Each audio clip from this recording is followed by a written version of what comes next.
Thanks very much for coming and joining us for Modern Exodus, Degrees of Separation, Identity Formation while Leaving Ultra-Orthodox Judaism with Professor Schneur Zalman Newfield. Is identity all or nothing, or is it a kind of spectrum? For many people, they think of Jewishness as all or nothing. It's in or out, yes or no. You're in Am Yisrael, the people of Israel, or you're one of the Goyim, you're one of the nations that are out there. You have to be careful now with the term Goyim because it does have somewhat pejorative connotations. But for many people, the idea of being half Jewish or part Jewish is like being half pregnant. It's either an on or off. But the reality of our lives is that it's often much more messy and complicated than the neat systems we'd like things to fit in. Many people are born into families with different heritages on different sides of the family. We live in and we experience diverse surrounding cultures. And an individual may come to their own conclusions about what they believe, what their personal values are, what the lifestyle they want to live is, that may not always agree with their inherited family and cultural identity. And is such a person in or out? It reminds me of a debate that appears in the Talmud. The debate is over the question of when is an animal considered lost, and thus applicable of all the rules regarding returning lost property. As I recall the passage, the decision was taken to set a fixed distance from the property, say 250 cubits or so. And if the animal was closer than that line, they were considered still in the orbit of the owner. And if they were beyond that line, they were considered to be lost. And then all those rules applied.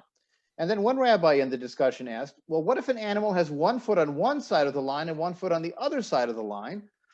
As I recall, the Talmud concludes, for that question, this rabbi was thrown out of the house of study. But in some ways, his question is our question.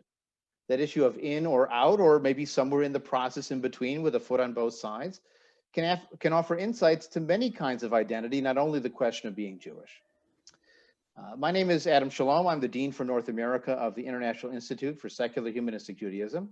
And in our approach to Jewish life, we celebrate Jewish culture through a human-focused and secular approach. And we also celebrate the right and freedom of individuals to choose their connections to Jewish life and how they live. And so our topic tonight is a natural fit, if for no other reason than the story of exiting traditional Judaism is for many of us part of our own family history. In my own case, my father was raised as an Orthodox Jew in Brooklyn, part of the Syrian Jewish community, and he chose his own way towards humanistic Judaism as an adult. And similarly, our guest tonight, Professor Schneur Zalman Newfield, grew up Orthodox in Brooklyn, in his case in Crown Heights, in the ultra-Orthodox Lubavitch Jewish community. In his early 20s, he left that world for secular education and a broader life, ultimately earning a PhD in sociology from New York University. He's currently assistant professor of sociology at the Borough of Manhattan Community College, which is part of the City University of New York, a venerable Jewish institution. Professor Newfield is also a podcast host with the New Books Network, interviewing scholars of Jewish and religious studies. So Professor Newfield, thank you very much for joining us. And I'll remind our guests that the chat box is available if you have any comments or questions, which we'll try to work into our conversation as we go along. So to start with, novelists often will say that your first book is going to be an autobiography. No matter what you think it's about you. In this case, it was explicitly true in your work as a sociologist. So maybe you'll tell us a little bit about your personal story and how you came to this subject for your research. Sure. First of all, thank you so much for having me. It's a really delight to be here with you. So yes, in some ways, my book really certainly was inspired by my own background. At the same time, I really struggled as a sociologist and aspiring sociologist to try to separate my own story from the story of the people that I interviewed. But to your question, I grew up in the Lubavitch Hasidic community in the Crown Heights section of Brooklyn. And I would say that to a large degree, I really grew up very much, had very much a kind of typical Lubavitch upbringing. Both my parents are Baalei Tshuva, so they joined the Lubavitch community from kind of mainstream, typical non-Orthodox Jewish background, but they met each other, before they they met each other inside the community once they had already joined the Lubavitch community, and certainly once my siblings and I were born, they were very much a part of the Lubavitch community, and that's the way that they raised us. So, for example, one way that this really comes through is that the Lubavitcher Rabbi Menachem Mendel Schneerson, was a very strong opponent of secular education, even though he himself had gone to several European universities. But once he became the spiritual leader of the Lubavitch community, he felt very strongly that his followers should not attend secular universities, and also opposed the teaching of secular studies in his yeshivas, in his schools. So from when I was a little child until I was finished the kind of college age instruction within the Lubavitch yeshiva system, I was not taught any secular studies. I wasn't taught the ABCs. I wasn't taught 2 + 2 is 4. I wasn't taught any part of secular education. And people are often surprised by this, especially when they find out that my father went to Columbia undergrad and Harvard Medical School and was a practicing physician. And they say, well, how could your parents, my mother also had a college degree, my mother's father had 2 PhDs. They say, well, how could they allow their children, their male children? My sisters did get some secular instruction in their Lubavitch girls' schools, but the Lubavitch boys' schools that me and my brothers attended did not have any such instruction. And they say, well, how could they allow this to happen? And again, this is an example of the fact that once my parents joined the Lubavitch community, they fully embraced its doctrines and its way of life, including its opposition to secular education.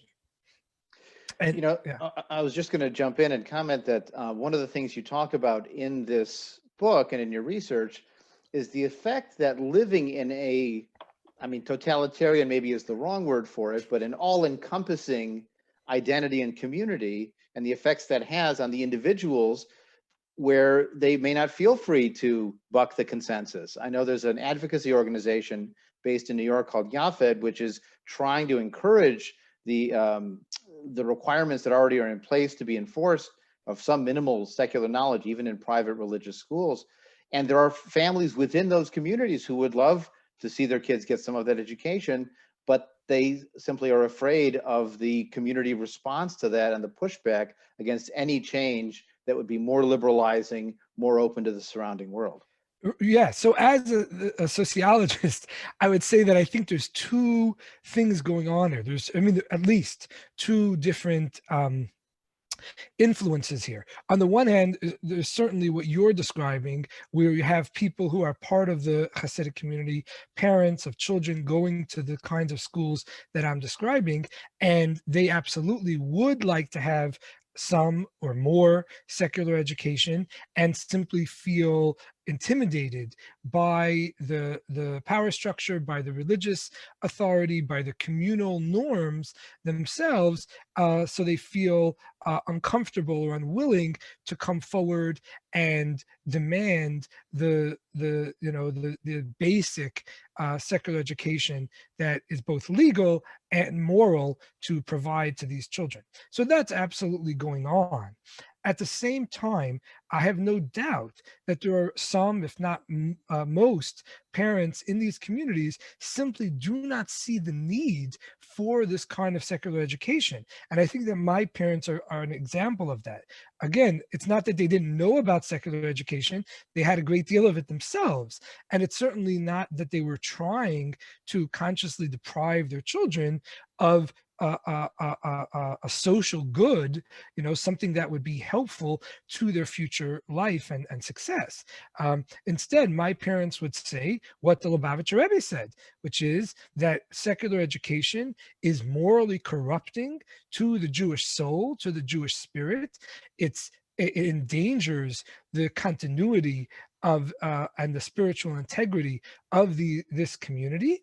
And therefore, we actually think it's the best thing for our children and for the members of the community not to have this kind of education.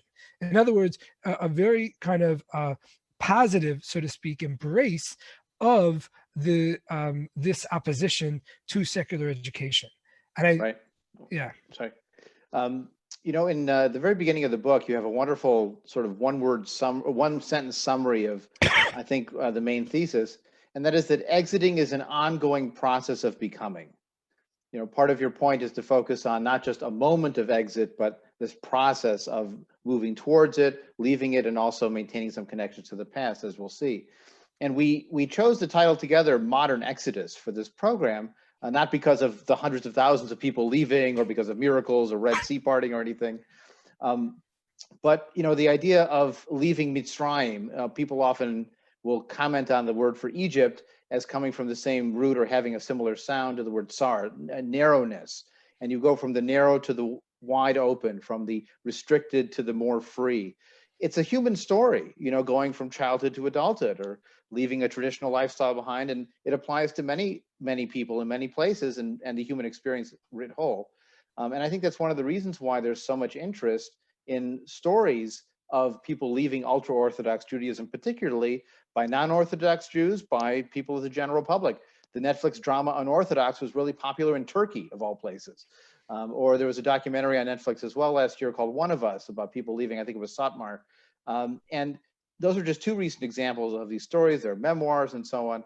But you really dove deep into the qualitative, personal conversational research with people who have left and what you call exiters, in that process of becoming something else.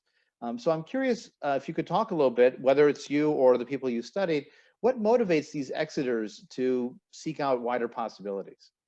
Right. Well, I think in my research, I talk about the fact that I think it's a common it's in part maybe because of what you were describing, that it's such a common experience of people making some kind of life transition. So as you said, there's a lot of attention in popular culture, as well as now the beginnings of some attention among academics trying to look at this particular case of transition and trying to understand it.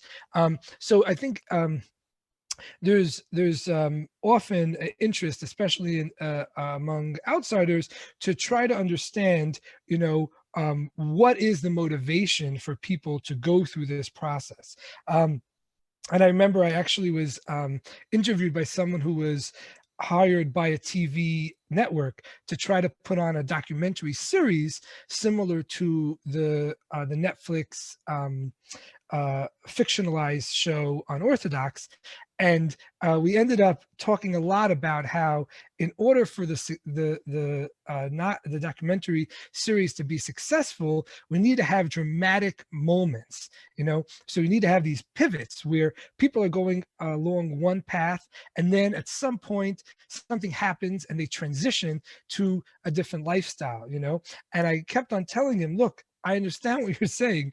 This does make for good TV, but I would argue that that's not sociologically sound, that that's not actually the way that people make these life transitions. The idea that people are going along one path and then they have some breaking moment, some aha moment, some revelation on the path to Damascus, and they suddenly realize that they made a mistake, that there's something wrong with their life and they want to do things differently. All of that is, again, it's a kind of literary trope. You see it in memoirs, you see it in film, but I would argue, as someone who interviewed 74 members of various Hasidic communities, that it's actually very hard for people to pinpoint such a dramatic moment. And related to that, it's very hard for people to really pinpoint why they made this transition. And in my book, I talk about the analogy with people who get divorced. Now, if you ask someone why they got divorced, obviously people have ideas about what was wrong with their marriage. But if you really drill down and say, well, is that the reason why you got divorced? Well, it's really kind of hard to say for sure. Plus, if you ask people at one stage of the divorce process versus 6 months or 6 years later, you may get a very different answer. Well, why is that? Were they lying at some point? No, of course not. They're reflecting on various aspects of their experience based on what's going on in their life now. So at one moment, a particular episode or a particular theme of their marriage may seem most relevant. 6 months or 6 years later, a different theme or a different problem in their marriage may seem most relevant. And it's the same thing when describing people leaving the Hasidic community. There are many aspects to their life in the community, to the relationship with their family, to the relationship with all of the traditions within the Hasidic community. And at different times, based on what's happening in the exiter's life, they may focus on particular parts of their experience. So in my research, I try to move away from this question of why people leave. I even have a section in my book called Why is a Bad Question. So I really try to move away from this framing of the issue. Why is it that people leave? And instead, I try to focus on the narratives that people create to describe their experience of leaving.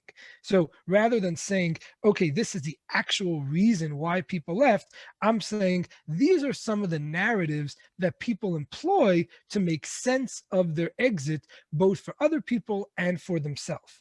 And when we do that, I find that there are two particular narrative structures that are often employed. One is what I call the intellectual narrative, and the other is the social emotional. So the intellectual narrative consists of people essentially arguing that the reason why they left their community was because of intellectual shortcomings within the community, either contradictions, internal contradictions within the Bible, or contradictions between biblical passages and Talmudic passages, or contradictions between some part of the Bible or the Talmud or other rabbinic writings and some external knowledge, like scientific discoveries or some other philosophical contradictions. And the social emotional narratives are narratives about abuse, about trauma, about feeling alienated, feeling disconnected from their upbringing, disconnected from members in their community, disconnected from certain rituals or practices or customs within their community. So both of these are fairly wide categories. But what I found is that people tend to have a strong sense of either being kind of aligning themselves with the intellectual narrative for their exit, or the emotional, emotional social. And there's some cases of people kind of describing both of those things, but it's more common for people to feel a kinship with one kind of narrative versus the other. So we already have a question where people want to put you on the couch and find out, why did you leave and how did you do it and so on. And that's sort of not the point, but you have more than one story. You've got dozens of stories of these people, and you actually include in the book the questionnaire you used to ask them about their experiences, and especially about how they were constructing those exit narratives. That chapter reminded me of the saying, all stories are true and some actually happen. Well, and this is a real big issue, because it actually, these exit narratives are in a sense very political, both in terms of the struggle between the exiters and their community that they exited. So for the people who stay in the community, they feel a strong need to malign or marginalize or belittle the experience of the people who leave. Or pathologize even, they're crazy. Often pathologize, say these people are meshuggah, these are crazy people, right? And it seems that the people who stay in the community feel that if they don't do that, then the mere fact that people are leaving the community seems to be a challenge to the validity of the teachings and principles of the community. In other words, if things are so great in the community, why are people leaving? So we have to find some explanation. No, it's not that these people have legitimate intellectual concerns or legitimate emotional or social problems or issues with the community. No, these people are meshuggah. These people are crazy. These people are dysfunctional. That's why they left. Okay, so that's one battlefield between the exiters and the stayers, the people who remain in the community. At the same time, I discovered that there's also a battle raging between the exit, among the exiters themselves, that not only do we have these two camps, those who embrace the intellectual narrative and those who embrace the social emotional, but we also have a strong sense on the part of each of these groups that their narrative is the only legitimate narrative, and that there's something fundamentally wrong with the other side, for those who embrace the intellectual narrative. They feel that only exiters who embrace the intellectual narrative are true exiters, are real people leaving the community, and that the other people who quote unquote only left for emotional or social reasons, they didn't really leave. Maybe their parents touched them too much, they abused them physically, maybe a Rabbi sexually abused them, maybe there was some other trauma in their family background.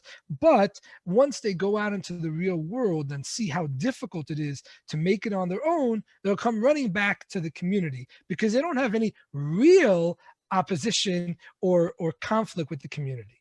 At the same time, for the people who embrace the social emotional narrative, they feel that they're the only people who are being honest about their background. They're the ones who are exposing themselves emotionally by talking about their trauma, by talking about personal things that were extremely painful in their upbringing. Whereas the quote unquote intellectuals, those people are just obfuscating. They don't want to talk about these real traumas that happened to them. So instead, they've latched onto this narrative that they're the smartest guy in the room and that they understand the Torah better than their teachers did, and therefore they had to leave. So you have so for both of these struggles, both between the exiters and the community itself, and among the exiters themselves, these questions of narrative or framing of the reason for leaving have become highly contentious. And so much so that there's many Facebook groups and other social media platforms dedicated to people who have left the Orthodox and ultra-Orthodox community. And on these platforms, every time there's a new memoir that comes out or a new TV show, there's often debates about how quote unquote accurate or authentic it is. And the debates often end up relating to these exact issues. How much does this particular show portray the reason for leaving is based on intellectual discontent versus other kinds of discontent? And obviously the people on social media evaluate the authenticity of these productions based on their own starting point of where they fall along this continuum. What I find fascinating about this is that the term that many of these people choose for themselves is that they're off the derech. They've left the path of strict orthodoxy. In fact, halakha itself, Jewish law, has the connotation of walking a path. But it's ironic / amusing that they're saying there's only one derech to off the derech. Like there's a correct path to being off the path. And if you're the wrong path to off the path, then you're not really off the path. But it's sort of like projecting, again, the same kind of sectarianism and the community rivalries that you get even within the Hasidic world, where sometimes the bitterest epithets are thrown against rival sects rather than, or splinter sects within one sect, as the Satmar group is split, for example, and they get just as mad about those experiences. Yes. I was going to say, this, of course, relates to Freud's insight of the narcissist of small difference. That you have the smallest differences could often feel the most emotionally salient ones. These are the ones that we have to really push back against. And I should say that there certainly are people within the OTD or the exeter community who are perfectly aware of these ironies and are trying to address them. And there's even people who are talking about creating new labels, creating new organizations to try to speak directly to this point and say, look, among the exiters, we could have many of our own paths, even though we came from a place where there was a single, it was assumed that there was a single correct path, but among us, we could have many different paths to address all of our particular needs and sensibilities. So I was hoping you could also talk a little bit about some of the experiences of leaving themselves, some of the barriers that people face when they're looking to leave, and also some of the keys to leaving. What are some of the tools in the toolbox that can lead to a successful exit for somebody who decides they want to go? Sure. So within my research, I found that there were two key barriers or two specific mechanisms that were in place to try to prevent people from leaving. So again, obviously, before we get to that, the most basic barrier is simply a lack of information. So if you outlaw the internet or try to control people's access to the internet, as the ultra-Orthodox community has repeatedly done, as well as malign the outside world, obviously you're going to create a situation where people have limited understanding and appreciation of secular culture, secular knowledge, and the outside world more generally. So obviously that acts as a natural barrier. People tend not to want to jump into the unknown, so therefore that ends up holding people in check. But once people overcome that, and I talk about this in the book, people within the Hasidic community have become very adept at finding ways to circumvent these barriers to outside knowledge, and have become sometimes quite proficient in secular studies and secular knowledge, and actually want to engage more with the outside world, potentially even leaving their Hasidic community and joining mainstream society. So in those situations, they come up against two barriers for especially in my book, I talk about the people leaving the Lubavitch and the Satmar community.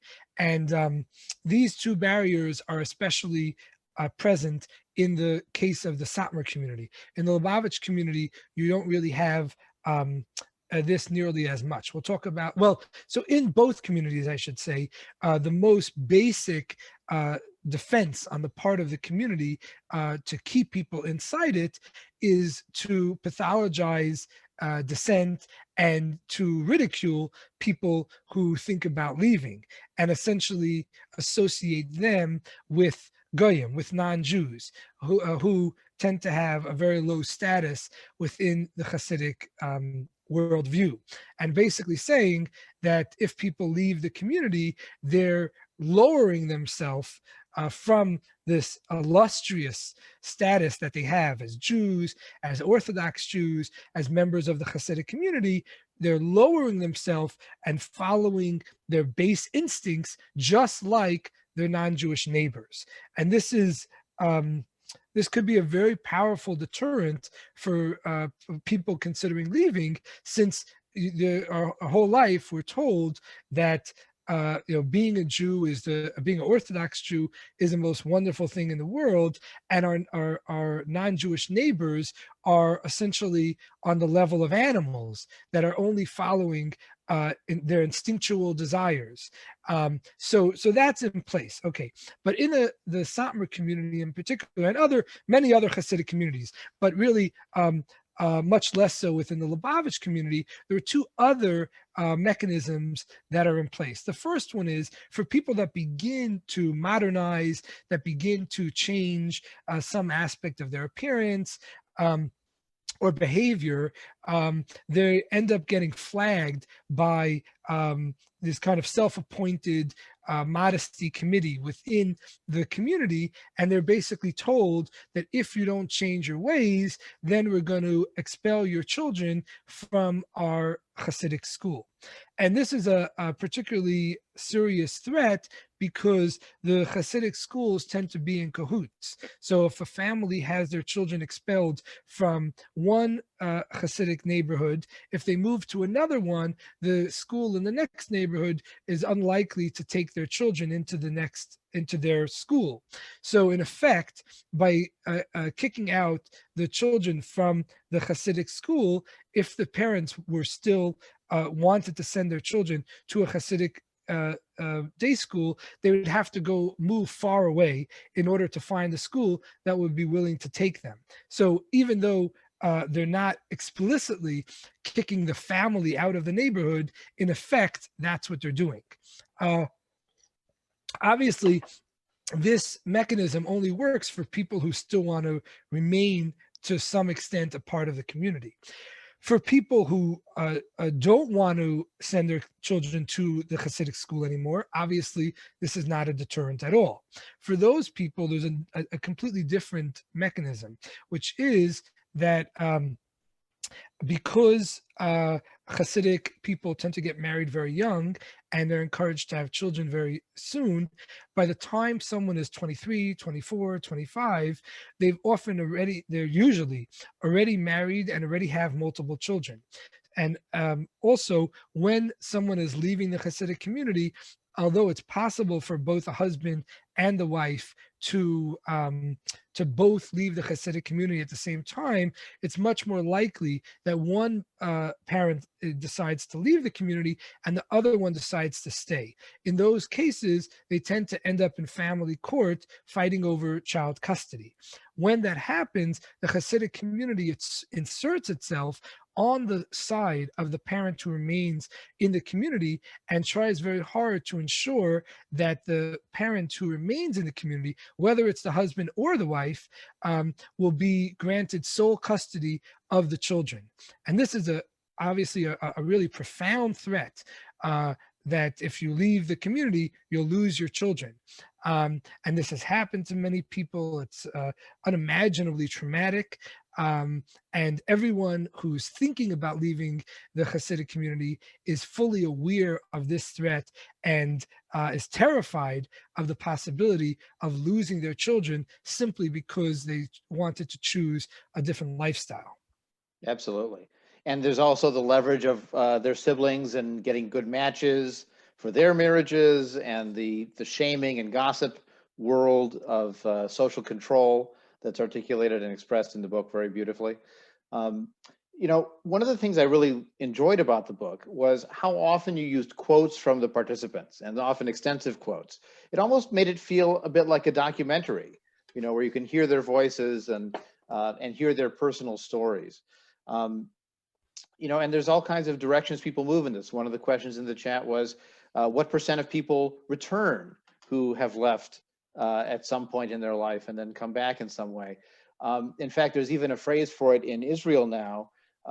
People are datlash, which is someone who is dati, who left, but you can also be datlash lash, which means you were religious and you left and then you found your way back.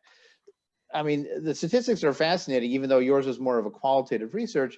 Some of them suggest that 50% of people raised Orthodox may leave that at some point. When you look at contemporary studies of people of all ages raised Orthodox, maybe in the 20s they're more affiliated, but by their 60s they may have evolved somewhat. But this is the complexity of taking individual stories and trying to smush them into these broader categories. But I was curious about the editorial style of taking those personal stories and getting specific quotes of people in the book. In some sense, why did you choose to include so many of those voices?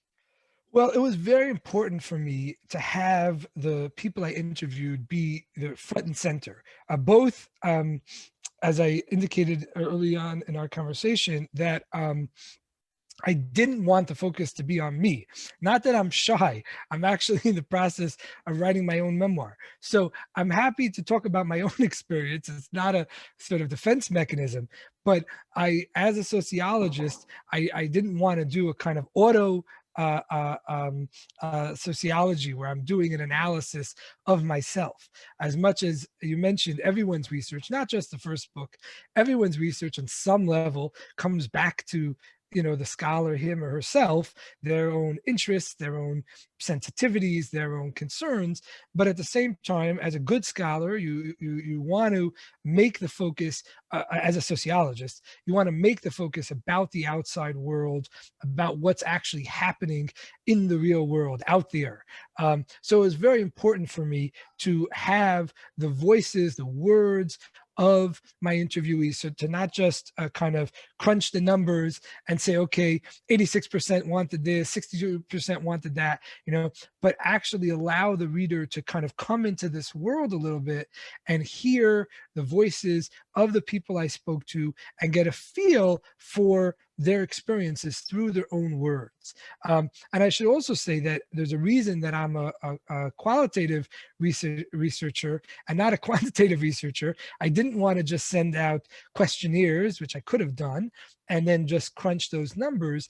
I believe that there's a tremendous amount of insights and thoughtfulness that we're able to tap into when we actually sit down with a human being and listen to their story for several hours and see how they make sense of their experience, and not just have them check off, on a survey, yes, no, this is a 6, that's a 3, that's a 5, and in order to convey that richness of thought and complexity, I felt the best way to do it was to put in as many quotes as possible. So much so that my editor at the press said, look, we really love the quotes, but is there a way maybe you could cut it down a little bit, So I did try to do some things to make it more manageable, but I really wanted to be wanted the focus to be on the people that I interviewed and their own words, their own struggles to understand their experience. And most of those interviews were done in Yiddish, right? It was a mix. Essentially, there was a kind of linguistic divide between the Lubavitchers and the Satmar. So Lubavitch and Satmar are two Hasidic communities, and my study is really a comparative analysis between people who leave these two communities.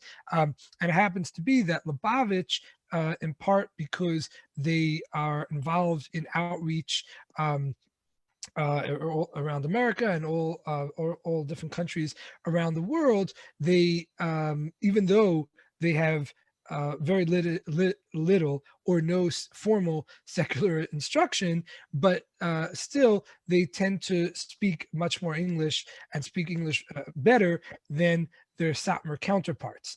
Also, in part because a lot of Lubavitchers are Baalei Teshuva, like my parents.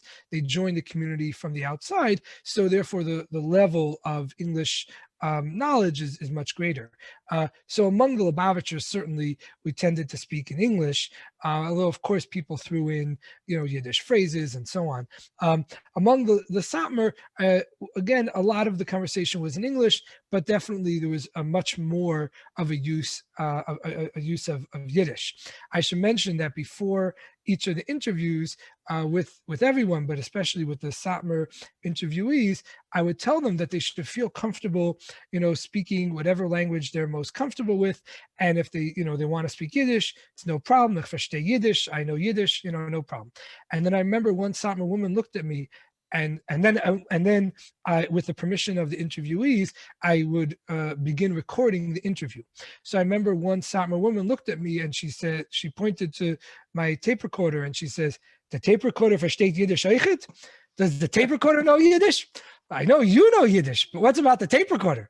I told her, "Don't worry, the tape recorder versteht Yiddish eichet. Everyone here knows Yiddish. No problem." And, so she felt very comfortable speaking in her own, her own tongue. Right, exactly. The story of leaving and these words, are, as we've said, are not new. There are memoirs by a number of writers. We had Chalom Dean speak at our community here in Chicago. Leah Vincent spoke at one of our communities in Detroit. Shalom Auslander has been published widely in both fiction and nonfiction. If you went back 50 years before, you had Chaim Grada. 100 years ago, you had Yud Lamed Peretz. I mean, there's a long pedigree, a yichus, of people leaving a traditional life for a more secular life and writing about their narrative and how they left in various ways. And it often talks about what they leave behind.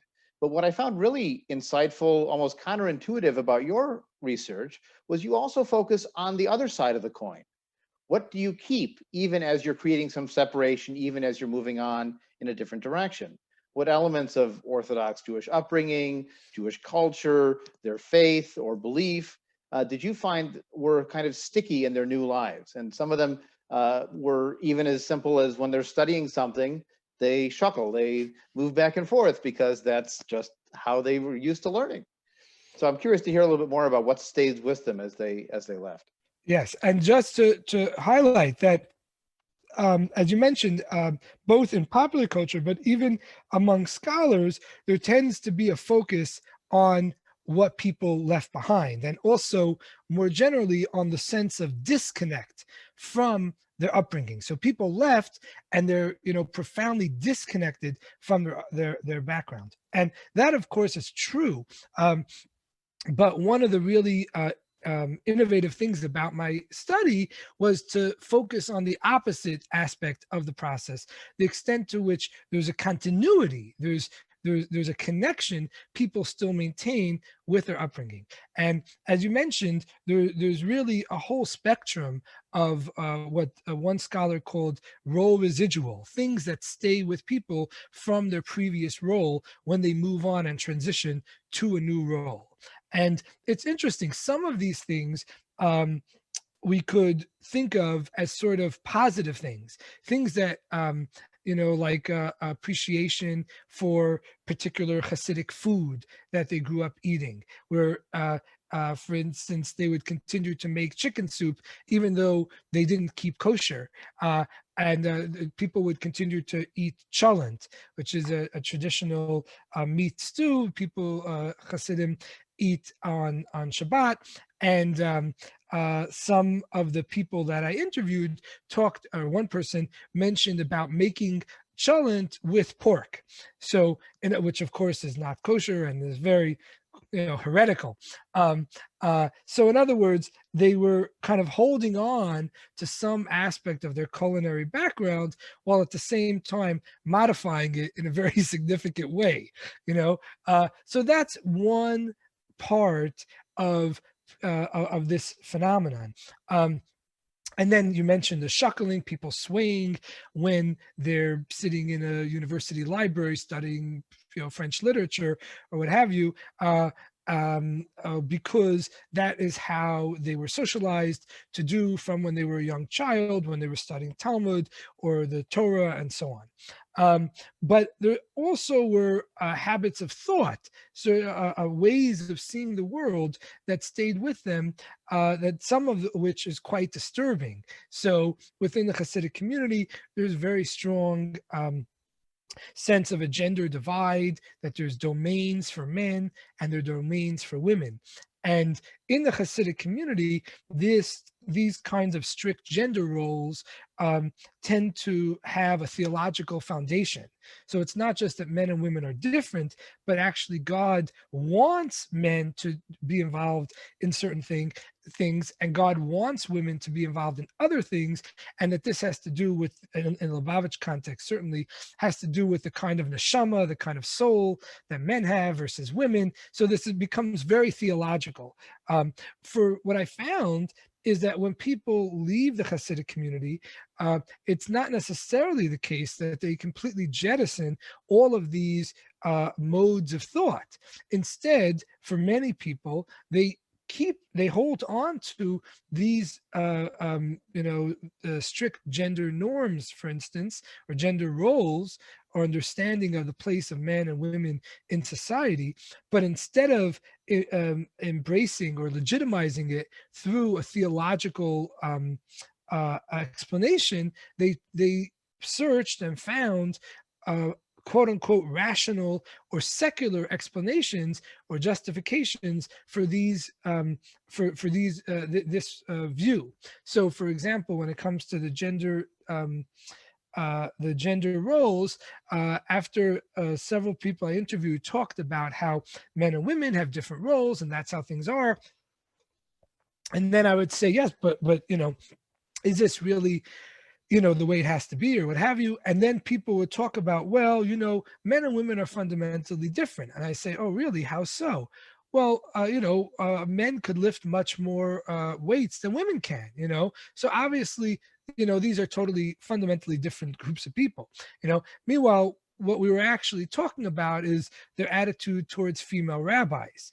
And I said, well, this is fascinating because, if being able to lift a lot of weight was a requirement for the rabbinate, many synagogues may be, at a loss for a rabbi. For, even among the male rabbinic population, weightlifting was never really a strength of theirs, So, obviously lifting weight has nothing to do with one's ability to function or thrive as a rabbi, but instead, this was a way, it seemed to me, for the people I interviewed to find some kind of rational or secular justification for the strict gender roles that they absorbed from their upbringing. Definitely.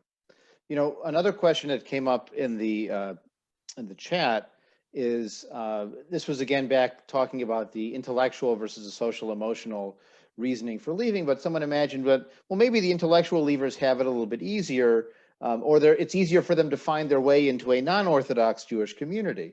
And as I mentioned, a large proportion of people who were raised Orthodox have left it, and they still identify as Jewish in some way. And from your subjects, about a quarter identified as atheists, a quarter were agnostics. Some chose to believe as sort of a Pascal's wager decision. But in my experience, they still often consider liberal Judaism to be inauthentic.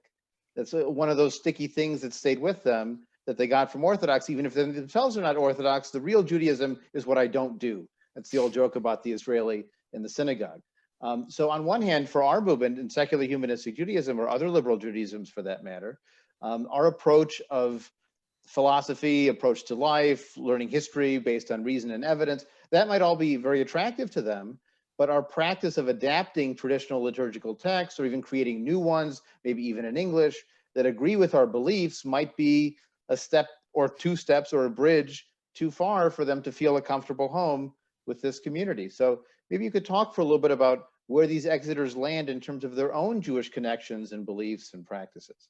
Absolutely. So, yes, it was really kind of sad to me in a way that as someone who goes to a conservative synagogue and is very much a part of liberal Judaism, even though, like any good Jew, I have my issues, and it's not a perfect fit, but there's enough good as far as I'm concerned. It's enough of a good fit that I'm able to enjoy it and to participate in it and feel comfortable being a part of it. So for someone like me to speak to people who left the Hasidic community and then ask them, what do they think about liberal Judaism? And again, not all, but many of the people I spoke to basically said, well, liberal Judaism is fake. Liberal Judaism is inauthentic. It's not the real deal. It's not the real thing, which of course is the kind of thing, the message that one would hear if you spoke to an actual ultra-Orthodox person. That's exactly what they would say. So it's not hard to understand where these exiters got this idea that liberal Judaism is inauthentic. But it is, or was, surprising to me at first that they held on to this, because clearly it prevented them from participating in various aspects of liberal Judaism, which I think that they may have really appreciated, because clearly a lot of the people I interviewed felt very Jewish and identified as being Jewish, and in some sense were proud of the fact that they were Jewish, and would have wanted a Jewish home to kind of make their own, to a community institutional framework to be a part of, and yet were prevented from doing so because of these presuppositions that preconceptions that they absorbed from their ultra-Orthodox background. And this is certainly another example of a residual effect of a habit of thought that stayed with the people that I interviewed, even in some cases years after they left the the ultra-Orthodox community. I should say that for some people who left some of the people I interviewed, they were very much a part of some liberal Jewish community, and they loved it. There's one woman who grew up Lubavitch and told me about how she reads Torah in two different communities. There's in her area, there's two different synagogues. She's a part of both. There's some benefit to each one, and and that this was a tremendously rewarding experience and something that she really missed growing up, where she felt that only the boys and the men were able to be a part of, truly a part of the synagogue life. And now she was able to not just be a part of it, but to lead it. And this was a very gratifying aspect of her life. But she and those like her were the minority of the people that I interviewed. And again, it just shows, as you say, how sticky some of these aspects of the ultra-Orthodox upbringing are, that they could remain with people even years after they left, even when the people themselves will tell you that it's irrational, that it's counterproductive. I've had people tell me, yes, of course, I know that if I could just go and feel comfortable in a Reform or conservative synagogue or Reconstructionist synagogue, this would help my life. I'd have someplace to go for Shabbos. I'd have people I could talk to about the Torah portion. I could have people I could make a l'chaim with. I could have people that I could visit on Hanukkah or Passover or what have you. But I can't do it. I just can't do it. I walk in there and I feel that this is fake. I feel like this is inauthentic. It just rubs me the wrong way. And as much as my heart is there, or my mind is there, my heart feels alienated from it. What's really familiar about that story is we hear that in humanistic Judaism all the time, also from people who leave Reform and conservative synagogues, where they don't believe in the theology, they don't feel comfortable with the liturgy, but then they come to our communities and they say, well, but that's not what I remember, and that's not what I grew up singing. And why we believe and how we choose a practice is a lot more complicated than just an intellectual process of benefits and detriments and what's the best intellectual fit for my beliefs and so on. I do want to get to one topic that came up in the chat. Someone actually asked, how do I leave? What do I do to get out? And I want to make sure to answer that question, to talk a little bit about how people leave, how they can be successful leaving. You have a whole chapter called Survival Strategies, which really does make the point that it can be a life or death matter. People, have dealt with depression upon leaving, all the pressures involved, and there have been suicides and other tragedies like that. So I wonder if you could talk a little bit about those survival strategies, the preparation for leaving, and what people do to try to move on if they choose to move. Sure. So it's definitely a very a profound process to disconnect from everything that you know, from everything that you grew up with, and really throw yourself into what tends to be a fairly unknown and certainly rather foreign culture and society. Unfortunately, I don't have a simple answer to the question of how people manage to leave, but I did find that one of the things that were really important in terms of people's ability to successfully transition to the outside world had to do with finding or connecting to some person on the outside that was able to be an ally in this process. For some people, it was a family member, especially in the Lubavitch context, where some of the people who leave they are the children, as I mentioned, of Balei Tshuva, of people who joined the Lubavitch community. So that means that there tends to be many family members of that family who are outside of the community, who are never a part of the Lubavitch community. So those could act as a natural ally to reconnect with a grandparent, an uncle, a cousin, someone on the outside who's able to be a kind of mentor and really a guide to this unknown country, this unknown territory.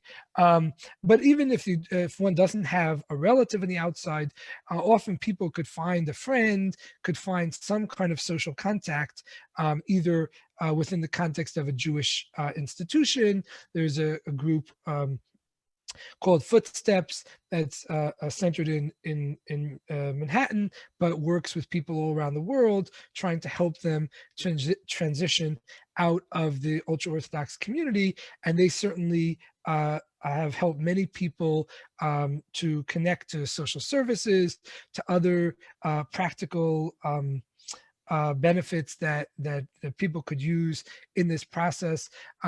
People sometimes make friends, based on interests that they have, and those people, those allies, those contacts outside of the Hasidic community could certainly play a huge role and potentially really help make this process a little less painful, a little slightly less alienating.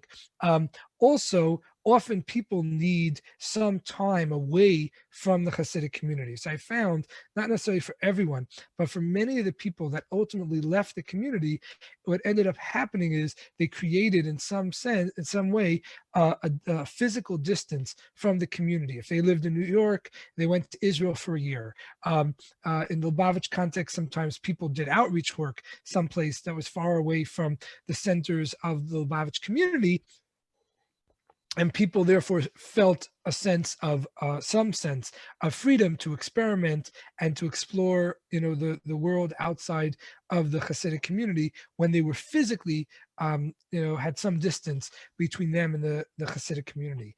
But definitely, I would say that the really one key thing that anyone contemplating this process, should think about is just how much is involved in this process, and not to rush into things for people's physical safety, for their emotional health, for their financial health. They need to think very long and hard about this process and prepare for any of the unfortunate consequences that could happen when trying to leave these communities. So you have to be very deliberate in the process rather than kind of jumping into things. Absolutely. Other resources globally, there's a community called Pathways in Melbourne. There's Hillel in Israel. There's one in the UK as well.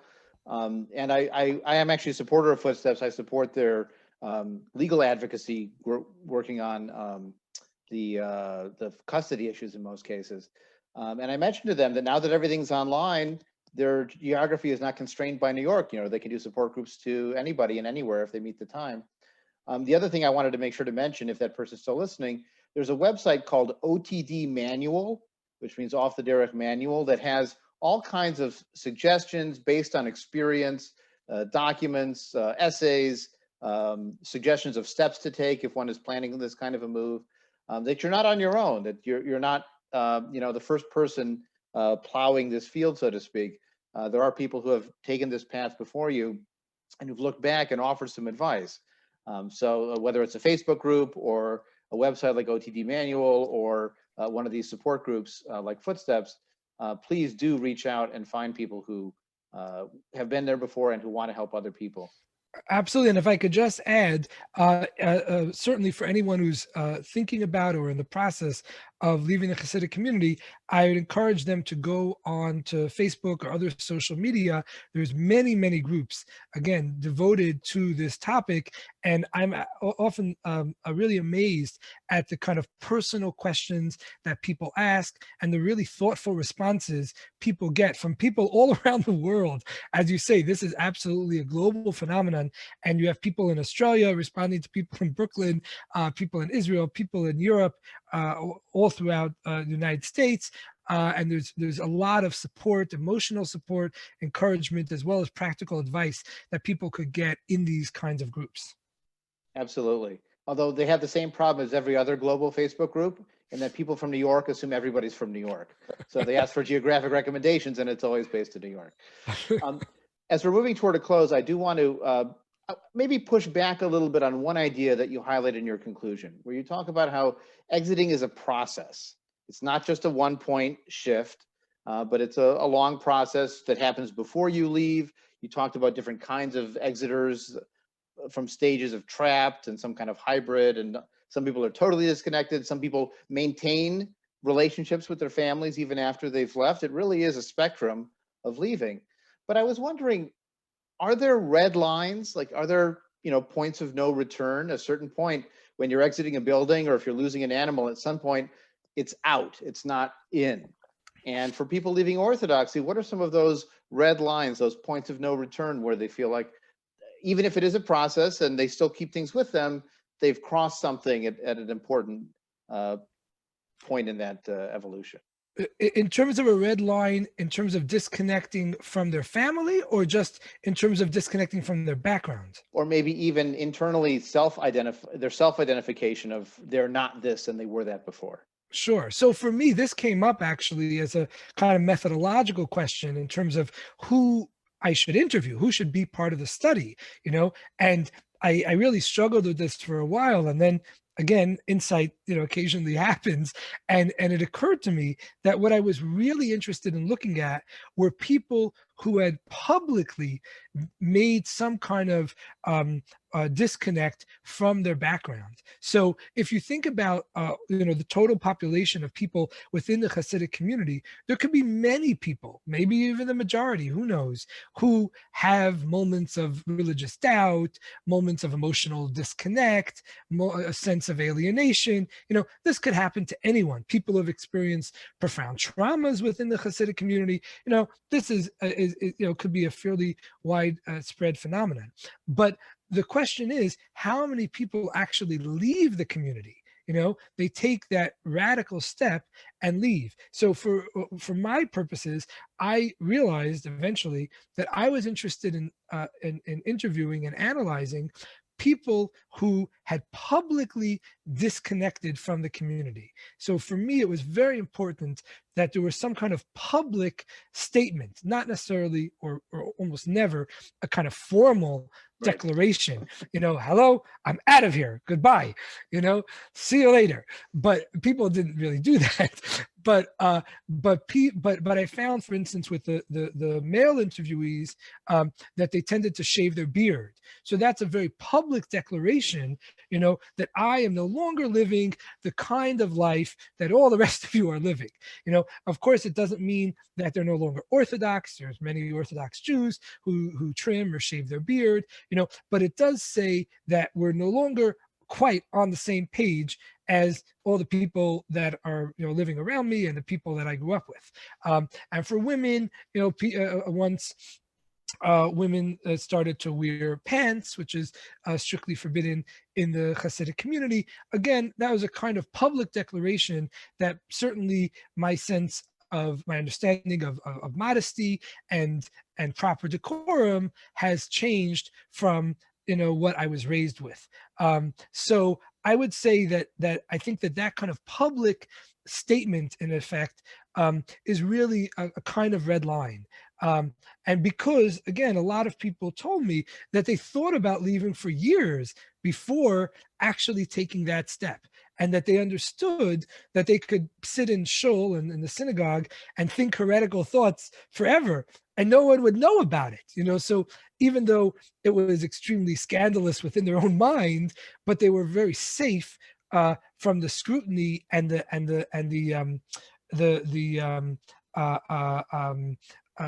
lecturing from the people around them. But once they made a public declaration, then suddenly they were on the map. Everyone understood that this person is making a move away from the community. And that was, in a sense, a kind of red line in their experience of leaving. Right. And the other aspect of this I find fascinating. I'm thinking back to our title, Modern Exodus. In the biblical Exodus, there was a promised land. There was an arrival point and a time where you had some distance and perspective. You could look back on your time in Egypt. You could look back on the liminal wandering space of the Sinai desert. But at some point, they arrive and they're not still exiting. They've entered something else, my father left Orthodoxy in his 20s. He eventually found a comfortable identity within secular humanistic Judaism in his 40s. Was he still exiting in his 70s? No, I'm not so sure. He had sort of arrived somewhere else, and it was still part of who he was. At some point, the exiting maybe becomes part of his biography, but not as much of an active identity. And then I remembered, I once, when I was in college, visited my father's family when he was in New York, visiting his mother, and we had dinner with one of his sisters. And they asked me what I was studying at Yale, and I mentioned I was studying the history of Jews in medieval Spain. And so my uncle, my father's brother, who stayed in the community, said, "Oh, so you learned about how they sinned and didn't follow the Torah and they were punished for their sins." And I said, I could see my father sort of, rising up, ready to jump to battle here. And I said, "Well, no, we studied more economic and political and social factors. We didn't focus as much on that." And as my father and I were walking home after dinner, he said, "I saw what you did there." And how you sort of dodged it, where he would have, confronted it head on. I didn't have that baggage of having left that community, that I could work around it and not have to be the full-on confrontation. So maybe he was still exiting in some sense, or there's a piece of him that's left there, even as he's made a whole life for himself beyond that world of Orthodoxy. I'm curious for your thoughts on what's the promised land, what's the end goal for people leaving. Right. So, again, certainly one of the insights of my research is that people remain in a liminal, interstitial, in between state for much longer than scholars have thought, and much longer than is commonly, assumed. It still leaves open the question: is there ever a promised land? Do people ever arrive at some place? And on the short answer is, we don't have longitudinal studies of exiters. We really don't. Not only of Hasidic exiters, but to my knowledge, we don't have a longitudinal study of any group of people who left some kind of strict religious community, not even Jewish, Christian, Muslim. I'm not aware of a single longitudinal study like that. I only know of one book that interviewed people in different stages of their life, but each person was interviewed at only one stage. So they interviewed both younger people, middle-aged people, senior citizens, but they never interviewed the senior citizens when they were younger, so we get some insights, but not the full story. My guess is that certainly there could be some really tragic souls who are truly, so broken and so traumatized by their experience in the community or by their experience leaving it, that they really never find a home. And not just a religious home, but any kind of emotional, social, place to put their bags down, and to feel a sense of rootedness and connectedness. So that might exist, but that's probably a real minority. I bet for most people, they'll tend to succeed in finding some kind of a career, a family, a community of some sort. So in a sense, they have arrived. They feel connected to something that's beyond them. But I still feel that even for such people, there may be both aspects of their upbringing that stay with them, and some kind of fire in their belly that something could, like you were describing with your father, something could happen and suddenly a switch is flicked, and they feel either outraged or enlivened in a way that may be surprising to others. I could tell you both. I was at academic conference of Jewish studies, and there was a woman there who's, I don't know, maybe in her 50s or 60s, and she grew up in the ultra-Orthodox community and then left. And when I was presenting my research and talking about how people remain in this liminal or in-between state, even years later, she raised her hand and said, "I grew up in the ultra-Orthodox community. I'm a professor." She's written numerous books. She's a very well-known scholar. She says, "I still feel like I'm the little girl in Beis Yaakov. I still feel like I'm that girl in Borough Park." So it doesn't necessarily go away. And I gave a talk once at a film festival. I met a guy who was probably in his 80s, who grew up in Israel in the Lubavitch community and left. He came to America. He joined the American Army. He built a whole life outside of Lubavitch. And as soon as he met me, the first thing he wanted to talk about was the Lubavitcher Rebbe and the Lubavitch community. So 80 years old, I don't know, 50, 60, 70 years after, quote unquote, leaving the Lubavitch community, it was very apparent that there were still many connections that he had with it. Well, you can take the person out of Lubavitch, but it's hard to take Lubavitch out of the person. Indeed. Well, Professor Schneur Zalman Newfield, this was a wonderful conversation. I found it insightful, fascinating, sensitive, illuminating all the wonderful things that you want from learning about an aspect of Jewish life and the human experience. So again, the book is Degrees of Separation, available in fine bookstores near you. Who goes to a bookstore anymore anyway? But it was a great pleasure to have you with us. And thanks again for your time and for all the work that you've done. I guess the way we can find out about longitudinal studies is write your memoir, and then in 30 years, write another memoir, and we can compare the stories. I read a biography of Frederick Douglass recently where they looked at the autobiography he wrote in the 1840s and the one he wrote in the 1870s, and you can tell about how he told his exiting story from narrowness to freedom, his exodus, so to speak, in very different ways when it was fresh and when it was part of his biography. Well, I mean, that sounds wonderful.